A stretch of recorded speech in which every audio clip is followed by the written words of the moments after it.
Samanta de Sobral, no Ceará. Que vontade de ir para o Ceará. Gente, eu morro de vontade para todos os lugares, para falar a verdade, né? Olha lá, a sua dúvida é que eu vou responder no Pergunte à Professora Elisa de hoje, então vem comigo.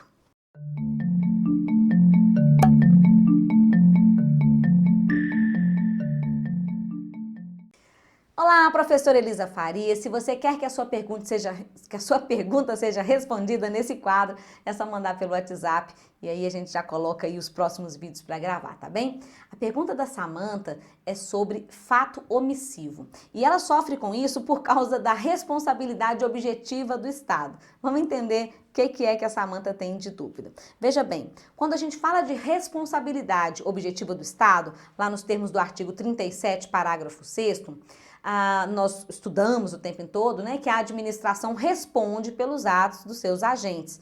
Só que há uma corrente doutrinária que vai dizer que nos casos de omissão, a gente, em vez de aplicar a responsabilidade objetiva, que a gente aplica a responsabilidade subjetiva, né? É a teoria do STJ, ou alguns autores falam a teoria de parte da doutrina, que é o Celso Antônio Bandeira de Mello, ele começou a falar isso lá e aí ficou como se fosse uma matéria dele, enfim.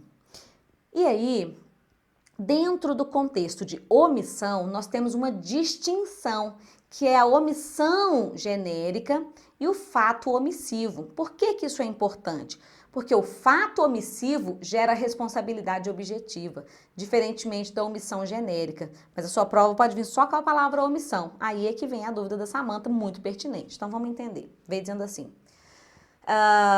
Em um hospital, em um hospital público, houve omissão de socorro a um paciente, ou houve omissão do médico e o paciente faleceu.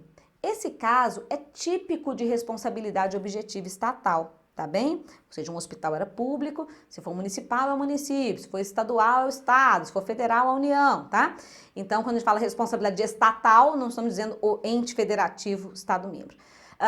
Então, se houve uma falha de socorro na prestação do serviço, a gente caracteriza isso como um fato omissivo e isto vai acionar a responsabilidade objetiva do Estado, lá com base no artigo 37, parágrafo 6º da nossa Constituição. Ou, exemplo, um preso foi assassinado na cela. A mesma coisa, responsabilidade objetiva estatal, porque decorreu de um fato omissivo. O Estado não conseguiu garantir a tutela daquele preso, não conseguiu garantir a integridade física dele ali no caso, e aí vem esse dano decorrente do fato omissivo.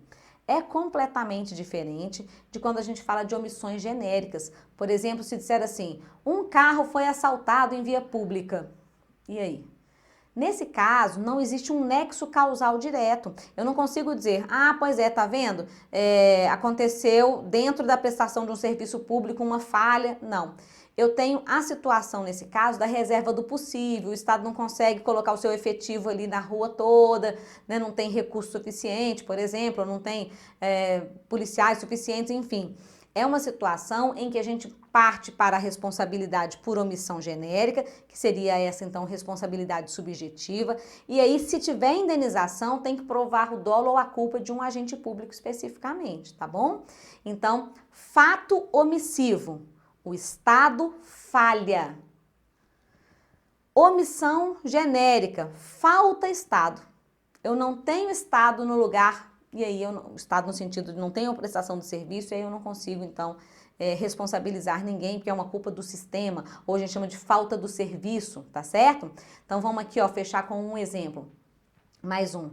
Uma pessoa não encontrou um posto de saúde na cidade, não tinha hospital público, faleceu. Não tem como você saber se ela tivesse encontrado, se tivesse chegado, se a medicação tivesse lá, se fosse o médico certo, se isso, aquilo, outro, se ela teria sido salva ou não. Então a gente chama isso de omissão genérica e são os casos que, conforme o STJ, e lá, como eu disse, a doutrina é minoritária, mas existe, fala de responsabilidade subjetiva do Estado. Já se contou para você que a pessoa botou o pé lá dentro da administração e foi lá que ocorreu a omissão, a gente chama isso de fato omissivo, tá bem?